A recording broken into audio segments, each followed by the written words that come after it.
Shoshana is another abutter at Cook's Pond. Oh, Okay. great. Yeah, welcome, Shoshana. So for introduction, my name is Bob Hartzell. I'm a principal at Comprehensive Environmental. I lead the ecological services practice here. By way of background, my career started back in the 1990s after I graduated graduate school. I ran the Lakes and Ponds program for what's now the Department of Conservation and Recreation. At the time, it was the Department of Environmental Management. Did that for a number of years, and that was basically, a process of, there's several hundred lakes and ponds within the state forest and park system. So my job was to get out there, monitor, prepare management plans for those lakes and ponds, and also, more broadly, provide education and outreach and just technical support to lake associations, across the state. From there, I went on into consulting and have been doing, a variety of work. Lake and pond management has always been part of my practice for that entire time. Also, wetland science and permitting, and also coastal science. And I appreciate Elsie's comment about perspective, that you've got a very, local perspective on your ponds and, the folks who live around it and use it daily. And that's always important. It's your property value, your recreation, your appreciation of all the habitat that these things provide. But there is a bigger picture. And, I like that you mentioned all the way down to the ocean. Right now, I'm working, the biggest project I'm working on at the moment is for US EPA on essentially developing a state of the region report and how to cobble together this massive trove of data for everything from Provincetown through the Rhode Island border and that whole coastal zone. And that, in the Cape, you've got smaller watersheds, but once you hit Narragansett Bay, you're rolling it all the way up to Worcester. And, those receiving waters at the end, those estuarine waters are affected by your ponds. And so it's good to have that bigger view in the world. And I think that's pretty rare when you talk about lake associations or, local, watershed associations there isn't often that big picture context. So I'm just saying I appreciate that. Mm-hmm. So that's, I guess, the quick overview about me. Everything from wetlands, freshwater, surface water bodies as being sort of my core practice, but including coastal resource areas as well. So to get to Elsie's question, so we're only talking in this question about how to manage the pond, its vegetation, whether various options are sensible, effective, cost-effective, funding, resources. So as long as you've got 3 hours to just strap yourself in, you can break that into musical bits. I was only allowing 5 minutes, Bob. Yeah, I saw that. Thank you. So the 5-minute answer, I guess I can sum up as yes, no, and maybe sometimes. And I'll take follow-up questions. No, so I guess that really nails it down, and I completely understand that. Thank you. Yeah. But so here's the thing. I mean, it's all a question of perspective. And I do think that when you got to have the big picture, but you also have to figure out what it is you're trying to attack. There are multiple things going on here, and the right way to approach them is not the same answer. So not always. There's going to be, the Venn diagram is going to have bigger amounts of overlap in some cases. So you're talking about what do we do about the plants that we have that are a problem or considered a nuisance. So primarily, just from looking at the report, I know you've got Cabamba caroliniana, fanwort, and lesser degree of variable milfoil, which is an invasive. That's one thing. And when you've got a plant like fanwort, that's a plant that can absolutely thrive even in very low nutrient conditions. So even if you do the best possible job managing your watershed and you get those nutrient levels down to where, they're as good as they can be realistically without getting into the point of diminishing returns, that plant can still thrive. And to some extent, the better job you do managing your watershed, the better the water chemistry, the clearer the water, in some cases, that can actually extend the growth zone for that plant because the plant roots in bottom sediments, and plants are generally limited by substrate, meaning, an area that's too deep and rocky, it's not, it's mineral and inhospitable for roots. In other cases, there's natural coloring in the water and plants become light limited, and that varies by depth. A very clear water lake will have a growth zone that extends further and deeper than a lake that has high coloration, or even just naturally turbid water because of algal content. That light limitation will sort of taper the growth off in a more shallow zone. So you got to think about the plant management is one thing. General water quality, that gets into questions like what's the balance between the types of things that folks are concerned about in the water. Abundance of plants is typically one. Abundance of algae tends to be the other. Nobody likes it when the pond is pea soup. Sometimes you can get into a situation early, and it can be weather dependent. It is weather dependent too. A rainy year is going to be different than a dry year. You can get into a cycle sometimes. The normal pattern. So let me take a half step backwards. As a general concept for algal productivity in lakes, there is a seasonal trend that you can observe. And once the ice is off, assuming we ever get ice on our lakes anymore, that persists, you start with the larger celled, the golden brown algae. Because they're bigger celled, they don't make the water look as cloudy or as turbid. That progresses into the green algae in the early and midsummer. And then by late summer, the blue-green algae, or the cyanobacteria, as they're known, tend to take the lead. That's the general concept. But that can get blown up by weather, or it's a little bit of chaos theory going on in there. Things can happen where you get a bloom of blue-green algae in mid-June, and it can persist until October.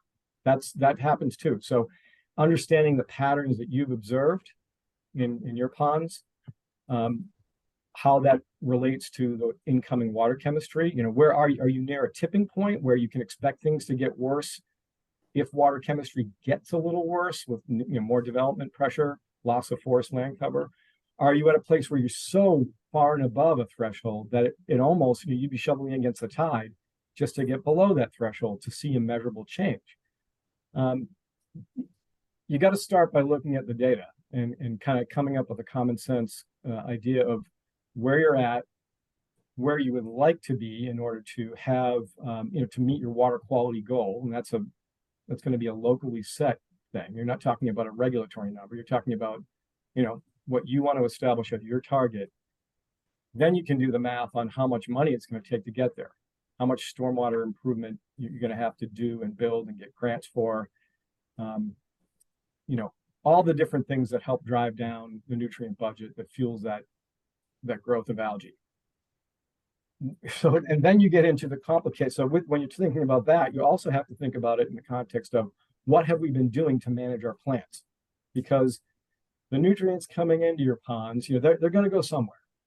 And typically you've got ponds that are in one mode or the other. It's either macrophyte dominated, the rooted plants. And when you start knocking those out in a broad scale way, you're tipping the balance towards an algal dominated community. So there's all sorts of interactions there, without getting too complicated. Just one way to think about it is you've got a lot of rooted plants. They provide a certain amount of shade and shelter for the animal algae, the zooplankton, that then feed on the plant algae, which tend to be the complaint. If you knock out the plants, you're knocking out, generally speaking, the habitat that supports the zooplankton. So now you're giving a competitive advantage to the phytoplankton. So you have to be thinking about unintended consequences. Plant management isn't just plant management. It's radically changing the entire web within the lake. The way I like to think about it is, that there tends to be, this is a broad generalization. So just, allow me to just use creating a rubric here. And I live on a lake. I understand, the desire to be able to, people want to fish and boat and enjoy the open water. But there's a little bit of a blinder there in some lake communities where there's almost a sense of entitlement that we deserve a swimming pool. We should have a swimming pool. And if it's not a swimming pool, something is bad or wrong or dirty. Plants are natural in lakes and ponds. Plants want to grow where there's, the right water chemistry and organic sediments. It's a good thing. We don't, humans don't like it when, our boat propellers get fouled or, You know, some people are really averse to having plants tickle them when they're swimming. That's just kind of what comes with freshwater bodies. That's me. Yeah, but Yeah, me too. but that's, you know, but just because we don't like that doesn't mean it's bad or dirty or unnatural. You know, when you've got an invasive plant come in, that changes the discussion. But you know, so we decide that we should be able to control these plants because we don't like getting tickled when we're swimming and so on. Imagine walking into a forest and saying, boy, I don't like all the shade these trees are giving me. I want to get sun on my face. So let's just clear cut the forest and plant grass. So what happens then? All the birds that nest in those trees, all the mammals. I mean, there's a up and down from the decomposers all the way up to mammals. You're altering habitat. And people would say, no way, you shouldn't do that. But when we get into our lakes, we have a little bit of a little different perspective. I think partly just because we can't see and we don't understand as well what's going on underneath there. So that's sort of the way I look at it. We have to think about it at an ecosystem level and understand that there's a lot of unintended consequences that come with just choosing to manage plants. So with that, and this will be sort of the end of my long-winded speech, maybe we can just open it up to questions, but I think when you're talking about managing a pond, part of the most difficult thing is managing public perception of what's going on. You know, I find that with lake associations, including my lake association where I live, when you choose to do nothing, some people are going to see that as just an abdication of responsibility, and that doing something is always better than doing nothing. Sometimes the hardest thing you can do is to do nothing or be patient and observe something for a while. You know, lakes that have been actively managing plant communities for every year for decades, and they're out there, don't even know what it looks like to leave the lake alone for a bit. And you tend to get into a cycle if you're constantly treating invasive plants, especially if you're using broad spectrum herbicides. There's going to be a grow back period. There always is. And over time, you're driving down the diversity of these water bodies. You're going from what might be 30 native species or a mix of native and non-native species. You knock them out. And then when they grow back, the most invasive plants, the ones that have the best pioneering capabilities, are the ones most capable to regrow. So when they do regrow, they're getting a little bigger footprint each time. And then you come back in a few years and now you're down to 5 species and 3 of them are invasive. That's not just a made up thing. I see that a lot. It's really depressing. I mean, I've seen lakes out in Berkshire, beautiful, big, Berkshire County lakes that decades ago had great diversity, great water clarity. And now it's just a handful of species and they're just going to be chasing after invasive species forever. And the question is, what happens if we just leave them alone? You know, can we set it up so that some of these natives have a fighting chance to get a foothold again, and allow the fish populations to rebound, and many other considerations. So I feel like I've gone in a bunch of different directions here. I don't know if there are any questions, if there's a way to kind of redirect the conversation, but I'll stop for a moment. Well, thank you, Bob. That was a wonderful overview, and what you were saying resonated with my experience of Cook's Pond. So we treated with a broad spectrum herbicide. I believe fluoridone is a broad spectrum. Fluoridone is one that for decades, when it first came into use, it was marketed and sort of described as being a selective or a more selective herbicide. It is, in my opinion, it sort of meets the definition of broad spectrum in the way that it controls many types of aquatic plants. It's the dosing that matters. You can be somewhat selective with low doses, being relatively resistant. Certain plants are resistant to low doses, and because you have to hold fluoridone in solution in the water, it's not contact herbicide where it hits it and then you have the effect. It's systemic in that the root system takes it up, the whole plant takes it in, so that at low doses you can get to certain species and other ones will be relatively less effective. But as an active ingredient, I think you're correct. It is it's better to define it as broad spectrum. So when you say dosage, are you talking about the area covered by the chemical, or are you talking about the actual The actual concentration? Yeah. The concentration. Yeah. Okay.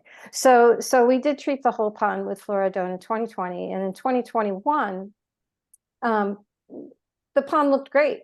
Everything looked wonderful. It looked beautiful. But then we started getting, like you said, it went from the macrophytes to more to the algal. So we have been observing through the cyanobacteria monitoring program that we're in. The golden algae has always been there in Cook's Pond since the first day that we started doing samples there. But now, right, like a year or so after, we started getting these algal mats, those brown, gross, bubbly things that come to the surface. And then this year, for the first time, I've lived here for over 40 years. We're seeing filamentous algae. And What's it called again, Elsie? filamentous, FILAMENTOUS, Thanks. filamentous algae. So the progression from, macrophytes to algal mats to algae to green algae. And then we had one sample that picked up cyanobacteria, which we've never seen there. They did a resample the next day and it wasn't there. So we don't know if that was just a blip or, yeah, so. It was reported as being present but not abundant, or it was abundant. So we do a single sample every other week during the summer as part of the National Cyanobacteria Monitoring, and they picked up cyanobacteria. I don't know what the concentration was, and so the city of Worcester came back and they did it again. The Lakes and Ponds people did it again, and then they didn't have. So I don't know if we had it or not. Yeah, I wouldn't worry too much if it was just showing up like on the list of species observed. Blue-green algae is the most common type of algae in the world. You'll find it in every water body, everywhere if you're looking for it. It's really just a question of which species are there. Are they the ones that are potentially toxin producing or not? And what concentration they're in. It's really a question of concentration. So the fact. Well, I guess they must have found a concentration because we will put. Cook's always comes out in a nice green zone, and they have so they have green, yellow, or red is the how they assess it, and we were in the red zone for that one day in terms of concentration. Okay. Yeah. So I'm just saying that I've seen what you're talking about at Cook's. So when it comes to, so if you're thinking about all these things in the big picture, the balance between plants and algae, general health, ecology of the ponds. So it's helpful to think about, so when you're talking about management planning and what actions you're going to do long term, it kind of comes down, I think about this one sort of like, I know some people that will pay to have outside help come to do everything on their property, from mowing the lawn to, all the way to the more high-end complex things like electrical and plumbing. And then other people like myself that have to have their spouse tell them, no, you're not going to burn down the house today. Hire an electrician to do that. So it's kind of like, you've got to decide what resources and capacity you have internally. Now, until I saw, the report you sent me, the 22 water quality report, and that gave me a little more understanding of what you guys have been doing. And I know there's Co's and Patches and Cooks, different groups there within, but you've got obviously some capacity to have help doing water quality monitoring. I don't know how sustainable that is, or if that was a one-time, deal. So if you had a consultant come in and do everything for you all the time, your water quality monitoring, once in a while, writing or updating a management plan, the engineering and design of potential stormwater improvements. All those things collectively could be very expensive. So I think you got to decide, like most lake associations, pond associations, money is limited.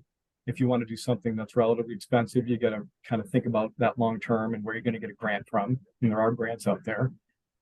So it really comes down to really triaging where you want to focus your energy and where you think you've got internal resources or other places like Worcester State that can be helping you out so that you don't have to spend so much money. So this is where I was thinking I might just spend like a couple of minutes sharing screen to show you some one opportunity to help maybe save on some of that effort. So let me do that. So, and I don't know, some of you, maybe all of you are familiar with this, but I'll just go through it quickly. So this is the website. This is something I developed for Mass DEP several years ago, right before, it was my previous employer, right before I came to CEI. So the state, DEP was looking for a way to kind of level the playing field so that primarily municipalities, but also, lake and pond and watershed organizations that were looking to get federal money, Clean Water Act money through what's known as the Section 319, the non-point source pollution program. What they were finding at the state level was that wealthier communities or bigger communities that had more staff resources at town hall or city hall were the ones that had the capacity to apply for grants. And smaller communities are the ones that have less money, just were leaving these grants on the table because it was just time consuming to apply for a grant. So this tool allows anyone to kind of relatively easily step through and check the box on the requirements, basic requirements for getting this money. And one of those is to have what's called a watershed-based plan. So the concept is you can't just show up with your hand out and say, hey, we'd like some money to do some things for Cook's Pond. There has to be some basis for it. So and the basis is the watershed plan. So this lets you step through this planning process, fill in the blanks, and hopefully you can either get through either the whole thing and then use this report that gets generated to apply for your grant, or you now know we've got this little thing. So instead of spending, I don't know, $90,000 to hire a consultant, now you just need somebody to develop some engineering and design concepts and give you a price tag for those. So now you've spent less money on only the thing that you need. So I'm just going to really do like a super quick version of what this looks like. So you go to the website. I sent the URL in the chat. You just click get started. There's a little interactive map that lets you kind of zoom in to where you're interested. So in this case, we're choosing lakes and ponds or rivers and streams. This MS4 tab is also useful for the city, but we'll save that for another day. So we've got lakes and ponds clicked. We're going to type in Worcester.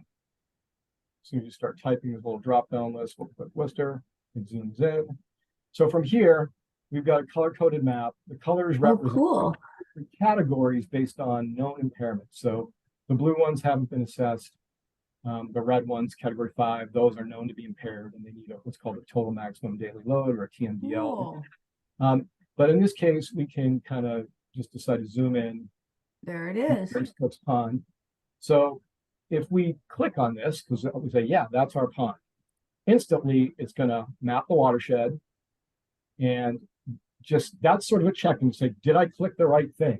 And you can say, yeah, we've got the watershed for Cook's Pond. Now we can go to the next step. Now we're ready to start building a watershed plan. So the first thing you get is saying, hey, this is what you've selected. You've done good.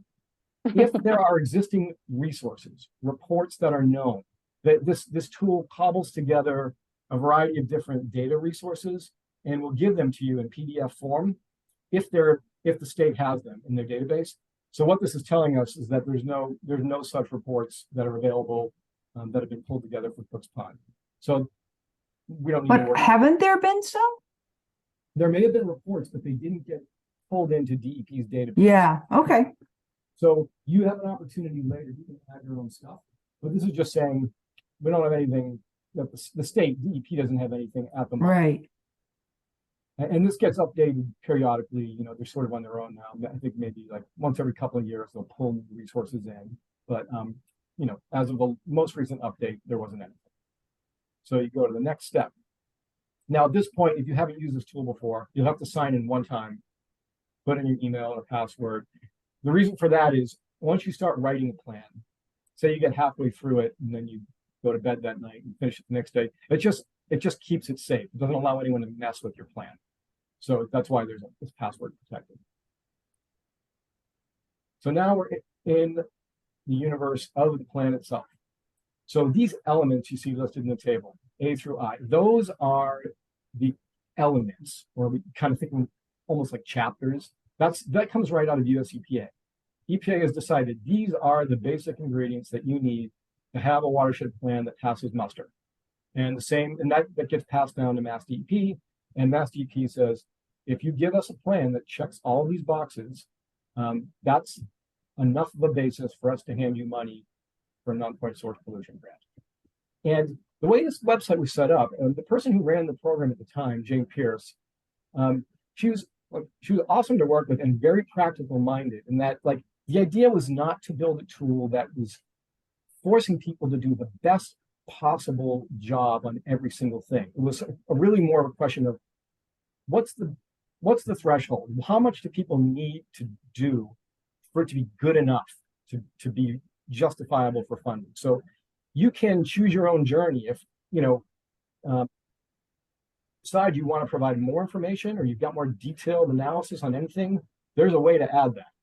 DEP has set this up so that at least the basics have been checked. So I'll show you what that looks like. So if we begin with element A, this is identify the causes and sources of pollution that need to be controlled. As soon as you click that, you're going to get, there's background information being collected here, maps being made, modeling being done for your lake just by pressing that button. And you're going to see that now.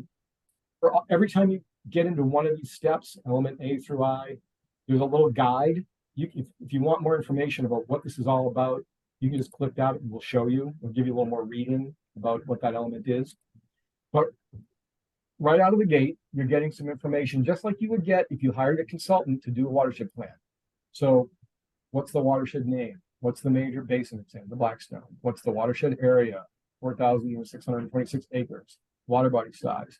It gives you a map. You can zoom in on this map, see more features. But basically, you got, this is just a USGS-based topo map.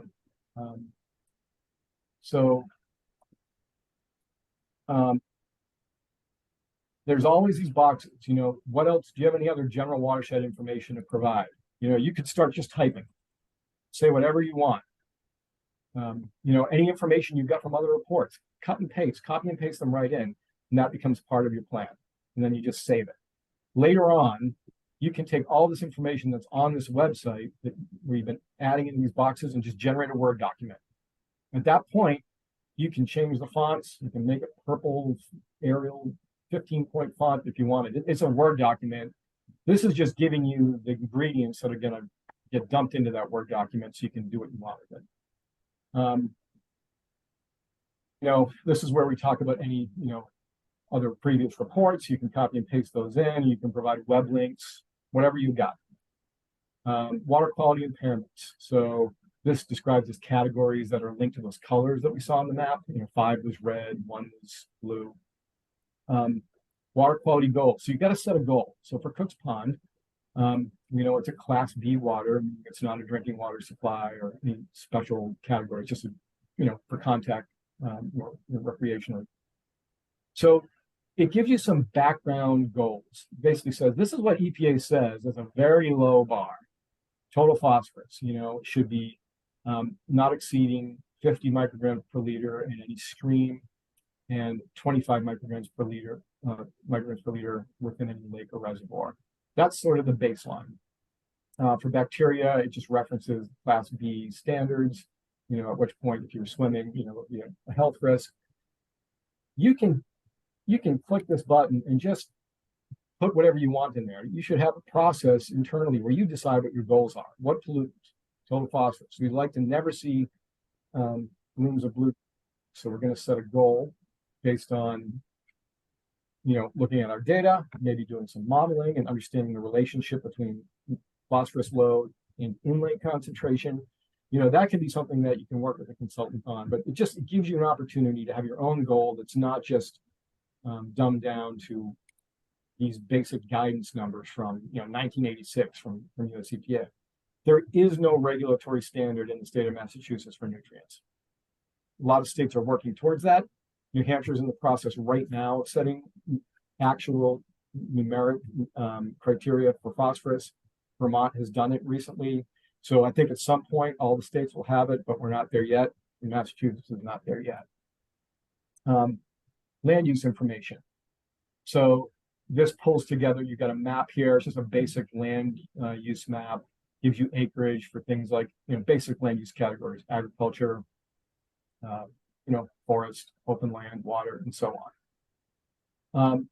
I will say, since this tool was developed, and since this map, that comes out of the tool is generated, the state now is in a place where there's better land use, land cover data to pull from.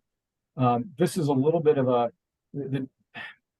don't know how this goes going down a little bit of a rabbit hole, but your watershed, and you probably know from looking at this that this is not particularly nuanced map. It's showing green as forest everywhere, but that's not solid forest. It's solid forest that's intermixed with residential and other land uses. Yes. The most modern iteration of these maps is not looking at just land use. It's looking at kind of a merger of land use categories and land cover. So let's just say you've got your backyard. Let's just say, for purposes of discussion, you've got a half-acre lot. You've got your house, your driveway, some grassed area in the backyard, and maybe a chunk in the back portion of it is forest. The newer maps would pick up something that's coded as residential, like your whole lot, but it would know which portion of it was forested. So you'd have a merger of those two things. It can provide you with a map that actually looks more like how you observe the world. In the next iteration of this, I would hope that DEP would bring that in, just because it makes the maps a little more useful and intuitive. But it doesn't look that strange to me, even though it's assuming forest, because the two bodies of water just north of Cooks are the city of Worcester's water supply ponds, that are basins that are used, that are protected, that you're not even allowed to go hiking in those woods because you might be accidentally putting something. I'm shocked that this commercial zoned right abutting the city of Worcester water supply, but that's our drinking water, and maybe got a treatment plant on the southern more of the two bodies. But if you drive out that way, it is, once you go past, a few houses past Elsie's, you really are in an area that's just woods and the two water basins. Yeah, I wonder, this orange here, I wonder if the way that everything that is aggregated into the commercial land use might include, the water supply infrastructure. Is it? That could be. That's So the problem. Is probably just some artifact of the way those categories get clustered into that one title. Right. Like Yeah, no, that maybe could the be. I think filtration plant. Yeah. Yeah, I think the filtration plant is the eastern shore of the southernmost of the two ponds that are used for that purpose, for the water purpose. That makes sense. And what I is don't- picking up are those two dams between the two Yes, reservoirs. yes. Okay.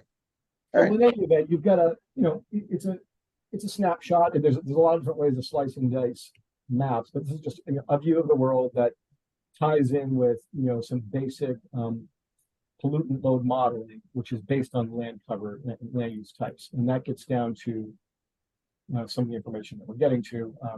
A summary of impervious cover, which actually this total or directly connected impervious cover, total impervious cover at 4.4%. It's pretty good. Below 10%, you generally would expect to see relatively intact biological communities within feeder streams and shading for those streams. So ecologically, and in terms of the types of impacts you see from urbanization, this is a great number. It's a really good place to be, and it's relatively low in the context of what you see in Massachusetts. So, and this table just sort of breaks that down in the 0 to 10% range, or what happens when you trend into these higher categories of impervious covers. This is just to provide some context to what you see here, and to the map of impervious cover, with the map showing up as that sort of brownish red color. And that actually makes sense in the context of what David said, with all this land being, water supply protection area. So compared to the rest of Worcester, you can see how much more impervious cover there is. You guys are in a pretty darn good place. And we have over 300 acres right a block away from the pond. Yep. Of undeveloped acreage. So without getting into the math and the formula for how pollutant loading is calculated, you have a table here which will give you, it estimates for you a modeled approach to looking at how each one of these land uses in your watershed contributes to phosphorus load, nitrogen load, and total suspended solids. These are the three, what DEP has considered to be primary non-point source pollutants. So pollutants that just come generally from the watershed and not from some point source like a wastewater discharge, wastewater treatment plant or something, or a factory or something like that. So these are the ones that the non-point source program would generally be focused on and put their grant money to addressing. So at this point, you've got, that's chapter 2, basic overall high-level understanding of what the pollutant sources are, what the watershed looks like, and so on. And then we continue. So this is where you decide, okay, what pollutant load reductions do we need to meet our goals? And that again would be an internally, like a group, process of deciding what your goals should be. This process for calculating goals, in your case,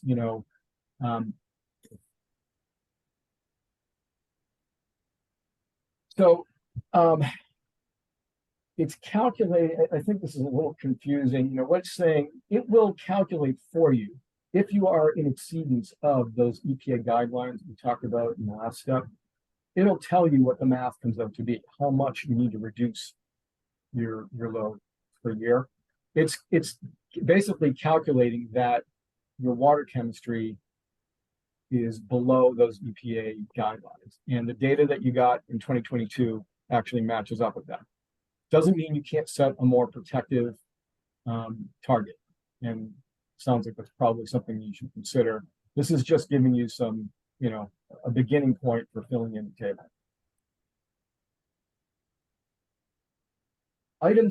Element C is where most groups tend to need some consulting help, usually with, a professional engineer to help get boots on the ground, identify places where engineering improvements, actual construction projects could be, could take place to help decrease your generally with stormwater retrofits. There are a bunch of ways to kind of get at that, but it really, you got to get boots on the ground to really figure out, the way we tend to do these things. We've actually got a team out today, Watershed out in Pioneer Valley, start by just looking at maps. Where have we got publicly owned land? Where have we got places where we wouldn't have to get private owner permission to build something? You can do things on private lands, but you got to get, there's a little more risk. Somebody could agree to let you work on the edge of their property by a road to build some infiltration type structure to filter stormwater. But then what happens if they move in 6 months? It's just easier to work on public land. So you tend to start there and you work out to the more difficult sites. This is essentially what's considered a hotspot map, basically places that you should prioritize for looking for stormwater improvements. Around Cook's Pond, it makes sense. This is where the residential land, developed land is. All the green stuff here is really not a hotspot because you're not expecting there to be a lot of pollutant load coming off of that protected forest.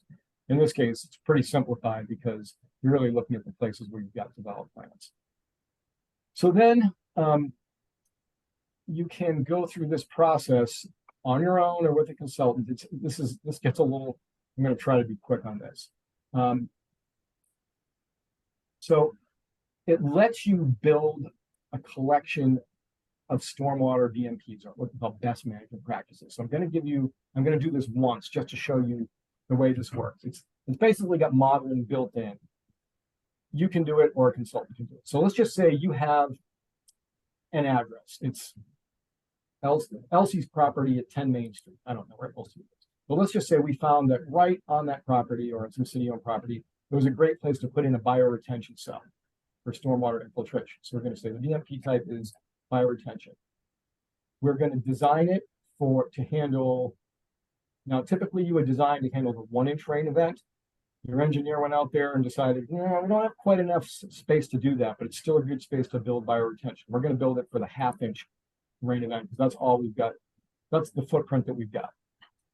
The drainage area, it handles a 1/4 acre of drainage. You're going to need somebody to figure that out, looking at the subcatchment area.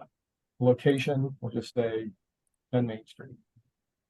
So now we've got a site-specific location, we've got BMP sizing, we know what land area we know what size the drainage area is, and we know what we want to build because that's what your engineers recommend. So we're going to say, okay, we know we're doing at 10 Main Street. There's one more step. In order to know how much pollutant load reduction you're going to get, and by that we're talking about nitrogen, phosphorus, and suspended solids. And all you need to estimate these pollutant load reductions to pass muster with DEP. They need to know what they're spending their money on and how much pollutant load reduction they're going to get per dollar they give you. So that's why you need to do the math on this. So it's going to ask you, in order to do the math, we need to know, is the land use there, is it forest? Is it high density residential? What is it? Because the land use will inform us about what types of pollutants come off the land. So we're going to say for this particular area that we've looked at, our 1/4 acre, the land use is, let's say it's, well, just for simplicity, we're going to say it's 50% road, so the highway, 50% of the drainage is that, and the other 50% is residential. We'll say it's medium density residential, pervious with lawn, and we'll say 50% for that. So now we've got 100% of that little subcatchment, a 1/4 acre taken care of, and now it's filled in the blanks for us. So we know we're reducing in pounds per year just about 1 pound of nitrogen, about 1/10 of a pound of phosphorus, which doesn't seem like a lot, but I can tell you when you're talking about these small scale BMPs in your watershed, that's how you're attacking phosphorus, one little cookie bite at a time, usually measured in 1/10 of a pound. And that's okay. Phosphorus is, you're going to get it in small bits, and that's just the way it goes. About 178 pounds of TSS per year will be captured and taken out of the system. The estimated cost, this is capital cost, doesn't include any permits you might need or police details or any of those things around the margins, but estimated cost about $5,000. Now you're cooking. Now you've got something you can put on a piece of paper and start to build, a budget for what your grant might be asking for. And if you want to do more than just one bioretention cell, you simply click this and you go through that process again. So that's the way that works. Doesn't take that long, but you do have to have enough technical knowledge to know what to pick for a BMP, what kind, how to size that drainage area, and be able to assign land use, land cover types. So this is a simplified way of doing it. If you were to hire an engineer, there's more than one way to get at this. They're all using more or less the same approach. It's just different, slight difference in methodology. Some are a little fancier, a little more data heavy, but ultimately, this is really, they're all giving you the same information at the end. And this is the information in the blue box that you need as a basis for your grants. So the rest of it, I think we can go pretty quickly on. I don't think we need to get into details. That just steps you through, the other required elements. How do you tell, include in your report, how much money you need, or what type of other technical assistance do you need? Is all you need money to hire contractors and engineers, or maybe you need to have an attorney help you write in a stronger bylaw that would then go to town meeting for adoption to better, maybe you want to add in a watershed protection overlay district and you need a little legal help to make sure that's written, in a way that's compatible with your city bylaws, things like that. So you're basically just writing a section that says, here's what we need for assistance to make this all work. Next step. If I can interject one piece, Bob. So Yeah. I think we're in an advantageous position in that the city of Worcester has a Blue Space Initiative, Lakes and Ponds program with, I think, 3 full-time staff that's headquartered in the city's Office of Sustainability and Resilience. And then we have 3 different universities, Clark University, Worcester Polytechnic Institute, and Worcester State, who are actually partnering with us broadly on the idea of paying attention to bodies of water in the city. So And it sounds Holy like you don't Cross as need to well. have an engineering degree to be filling in these forms, but there are people who are academics, including graduate students, undergraduate students, who could do a lot of the, let's see what we can pull out. So, I mean, I think we're more than just a group of volunteers here. We have some resource beyond, however many of us are part of Tatnuck Brook Watershed Association. Wow. The city puts primary emphasis on 4 lakes and ponds within the city that have public swimming beaches, and only Pose of the Tatnuck Brook group fits into that category. But there's been financial support from the city for the treatment we've done with exotic invasives. We've still had to raise most of the money, but they've been helpful and supportive. So. And David, also, the fact that each one of the ponds has active members as part of the Tatnuck Brook Watershed Association. So the infrastructure on the volunteer end is also very strong, and very much from the beginning have emphasized that if we work together, even though this is a private pond, this is a public area, if we all work together, we're going to benefit all the way around. We've always looked at it as a stream. It's interconnected. It's not individual, isolated spots. That we really see that as a major benefit, for the city, for the ponds, and for each place. Yep. So that is a very advantageous place to be. So let me give you 2 examples. Like right now, we're in just in the beginning stage of working on a watershed plan for Big Island Pond in Derry, New Hampshire, and that was funded by the New Hampshire, non-point source program, similar to Mass DEP's, same federal funding source. That watershed plan, which is basically kind of soup to nuts, it's not using this kind of tool, but it's kind of marching through the same 9 elements. That project budget is about $100,000. On the other extreme, we were hired separately by Berkshire County Planning Commission and Franklin County, Franklin Regional Council of Governments, their planning commission, saying like, hey, we've got staff and resources to help to work on a couple of these watershed plans, and we're doing that. What we need is just some technical help on the engineering design end of it. So they basically, we're on call saying, hey, can you send somebody out to this sub-watershed area and find the top priority stormwater improvements? And then, as they're writing up other elements of their plan, they'll say, hey, we've written this up. We'd like another set of eyes on this. Can you take a look and give us like a technical, review and revisions? And so the amount of money they're spending to develop their plans and get them to a point where they're ready for, supporting a grant application, in the course of a year or a plan, maybe a couple of $1,000s here or there, as opposed to $100,000. And that is the way this tool is supposed to work. It's supposed to get you more to the point where you just spend the money only where you need it. And that's, it sounds like you've got the kind of resources both within the city and the pond associations and universities that you could probably take that approach. And unless you've got $100,000 kicking around, you probably will need to take that approach. Mm-hmm. Well, if for my money, for my lake association, that's how I would do it. You can put the labor hours in, it's kind of like mowing your own lawn. You don't need to hire somebody to mow your lawn as long as you're physically able. And so I think that's really what we're talking about here. So with that said, the rest of these steps in the interest of time are very straightforward. How do you put together the required public information and education part of this plan? It gives you boxes to fill in. We don't need to go over all these boxes. If you want to see an example of what that might look like, you say, show the guide. And it gives you an example of like, here's some examples of what your goals might be. Reduce use of lawn fertilizers. Make sure that homeowners understand how stormwater improvements can improve water quality. Figure out who you're talking to. You're talking to just homeowners who live around the ponds? You're talking about everybody in the watershed? Are you targeting a specific message towards business owners? It's just look at these bullets, and if they sound good, copy and paste the ones that make sense to you and just drop them in those boxes. And that's it. There's a blue box here. There's a website. EPA has a treasure trove of outreach and education materials specific to lakes, ponds, rivers.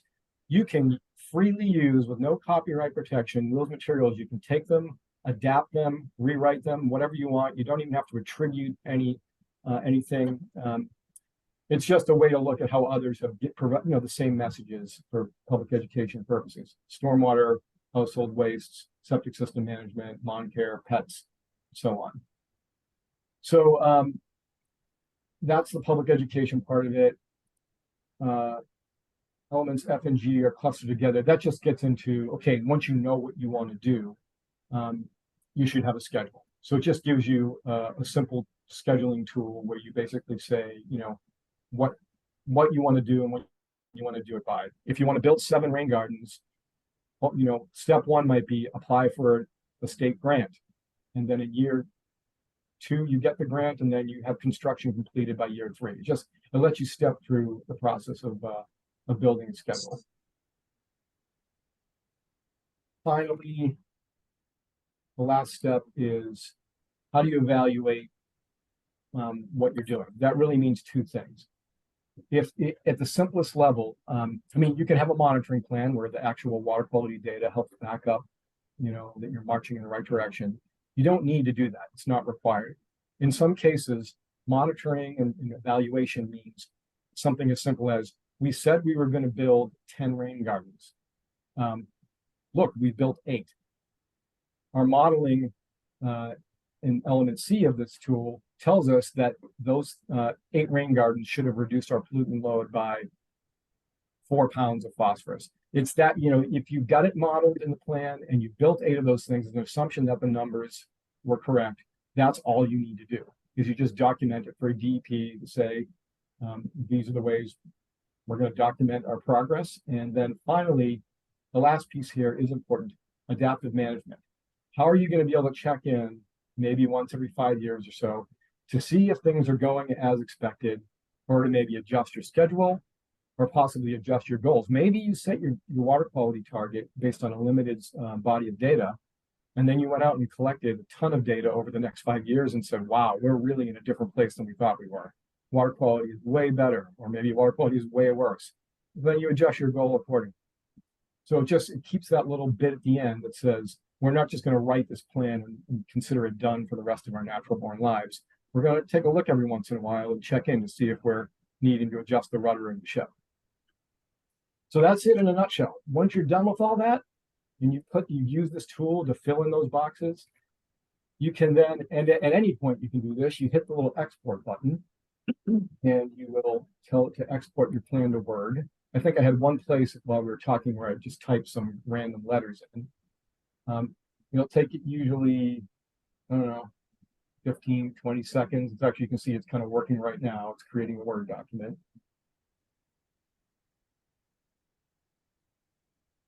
Oh, it's up here. So when you're done, we'll have this, it'll show up in your, oh, where'd it go? Well, We're going to do that one more time just because I'm not sure what happened there.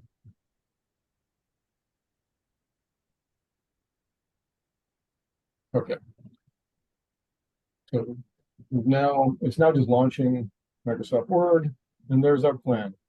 This is an actual document. It's got a cover page for Cook's Pond.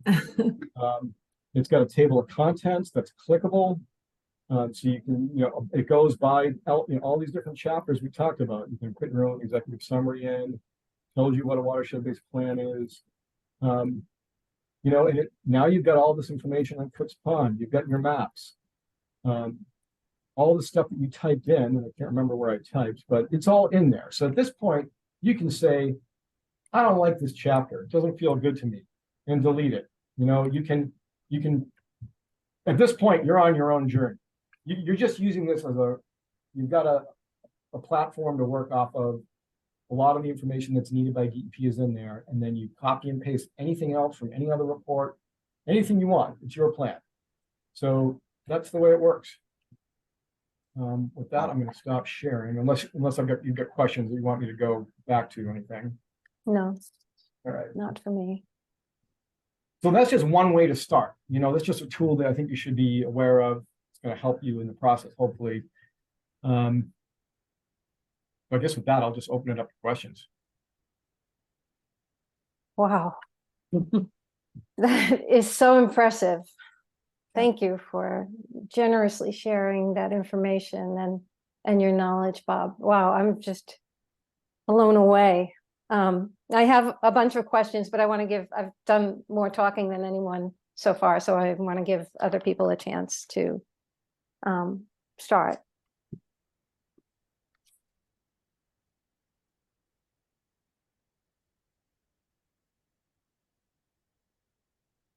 Any questions? I'd have just one question. Bob, have you had a chance to evaluate what we've done so far over the past few years? And if you can speak to good, bad, and different for what we've done so far? I mean, I primarily looked, I mean, you say the last few years, you're talking about documents beyond, I mean, I know what you've done for plant treatment in the past couple of years. I've seen the water quality report. I think, well, starting with the report, I mean, I think it's a great start. I mean, the fact that you're able to get, I believe it was like, you know, twice monthly sampling for, I can't remember the exact period, but I think it was at least close to half the year, sort of, you know, spring through fall, is it June through, yeah, no, May through October, which is great. I mean, that's, you know, if you're going to do 1 year sampling, that's like an awesome starting point. I think I definitely would have taken a different approach to some of the categories used, you know, the poor, fair, good, excellent, parameter by parameter. Some of the choices were a little different than what I would have done. But it doesn't really matter. I mean, the data is what the data is. You know, you can have two different people making different ways of putting those into boxes for interpretation. The fact that you've got the data is the main thing. And I would recommend, you know, continuing with that. So I guess I'm curious, what's your expectation moving forward for having that kind of data? Every year, every 5 years as a check-in? I mean, what feels sustainable as a group? It's sustainable for every year, and we've done it for 4 years. 4, yeah, and there's and also in conjunction with the city of Worcester, and that's really the core of our data, I believe. Right. And we also, because we have the relationship with Worcester State, we've also had some additional data that's also been added into that. So, you know, we continue to look for other ways to collaborate with whoever is willing to look at what we have, because it just adds to the data. We're very conscious that, you know, that we don't know enough, or let me speak for myself. I don't know enough about how to look at all the different, not just the water, but the plants and all of that. And so we're curious to see who else we can collaborate with, you know, about the sedimentation, you know, about the water pollution, you know, what's coming into our ponds, how we can learn more so that we can be data based when we go and want to mitigate whatever we think needs to be mitigated, you know. So the more people we talk to, the more we learn, and we've been very lucky that the collaborations have just developed almost organically, because this one knows this one and this one is interested, and it works out for the universities to use us as part of their educational system. And it saves money that way. Yeah, I mean, just looking again, and I think the thing that most interests me is your nutrient levels, your phosphorus levels. Seems like the majority of that, just looking at the 2022 data, majority of those data points during the growing season are in that, let's say mid-20s. I can't see exactly where that green category of good is bracketed, but you're in, like, let's just say above 25 to 50. And that category is called good. I would say 25 to 50 is generally what's considered the eutrophic category for lakes. That's the category at which you should expect to see high biological productivity, abundant rooted plants, abundant growth of algae, including expectation of conditions that are supportive of algae blooms. So I think it's really just a question of terminology, looking at things in terms of the natural or the biological productivity classification, these trophic classes. You can, on a gut level, consider those in terms of excellent, good, fair, and poor, so on. But clearly, you're in a zone there for most of your data where you have the ability to support abundant plants and algae, including algae blooms. Once you're above 50, you're getting into a fairly extreme, like you're trending towards hyper-eutrophic. So I would want to understand a little more about like long-term trends and also the relationship between nutrient loading and in-lake response. How much loading you would have to reduce to see an incremental change in the in-lake concentration. Every lake has a different relationship between total load and in-lake concentration. It's kind of like when you think, one way to think about it is, if I went to McDonald's and had a supersized meal every day, there'd be one response. If my 18-year-old nephew did that, there'd be a different response because his metabolism is different. It's like that with lakes. The same load is not going to end up with the same in-lake response. And there's a statistical relationship that you can develop with a little bit of modeling. There's some very simple models that are useful that don't cost a lot of money to do. There's some very fancy high-end models that, I think in your watershed, given the level of forested protection, some of those simplistic models are actually going to be pretty informative in terms of establishing the linear relationship between load and in-lake response. So it might be helpful to see, how close you are to some threshold where if you went below it, you could actually see a step change in water chemistry. Mm. Otherwise, you're just kind of, fumbling around in a dark closet, not knowing where anything is. It's a really helpful starting point. So the raw data is useful, and it actually is really useful in helping to calibrate a simplistic model. But you got to start somewhere. You got to understand the relationship between watershed and lake. Mm-hmm. And you could do that for the entire system, as a series of ponds. I'm very conscious of the time that we've taken Mhm. and very grateful and appreciative of unbelievable amount of information. I'm glad we Right. have it recorded. There was one question that someone had suggested that I think we weren't really addressing in any of what you've covered, and that had to do with controlling sedimentation through stormwater basins. There are places where ponds have gotten shallower and shallower as sand from street ice treatment and stuff have washed into the system, and things like that. So I don't know if there's a short answer for that, great. If not, we can. I think there is. I mean, that is exactly where the engineering part of the practice comes in. That's where we can identify those hotspots and see what land is available to add stormwater improvements, whether they're